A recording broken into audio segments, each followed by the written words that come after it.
మూర్ఖుడు నేర్పించే పాఠం బుద్ధుడు కూడా నేర్పించలేడు అని అంటారు. దానికి ప్రత్యక్ష సాక్ష్యం ఇదిగో ఇది.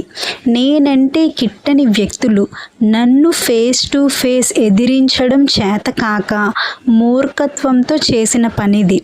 నేను ఆరేసుకున్న నా బట్టల్ని కూడా కత్తెరతో కత్తిరించి పడేశారు. ఇంక మళ్ళీ ఇంకోసారి వేసుకోవడానికి పనికిరాదు ఈ డ్రెస్.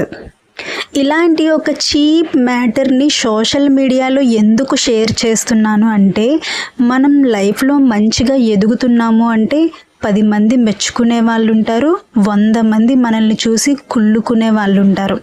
అలాంటి వాళ్ళని మనం మార్చలేము. వీలైనంత వాళ్ళకి దూరంగా ఉండడమే దీనికి ఉన్న పరిష్కారం. ఇది ఎవరు చేసిన పనో నాకు తెలుసు. నేను కూడా ఇలాగే వాళ్ళకి చేయడానికి నాకు ఎంతో సమయం పట్టదు. కానీ నేను అలా చేయను.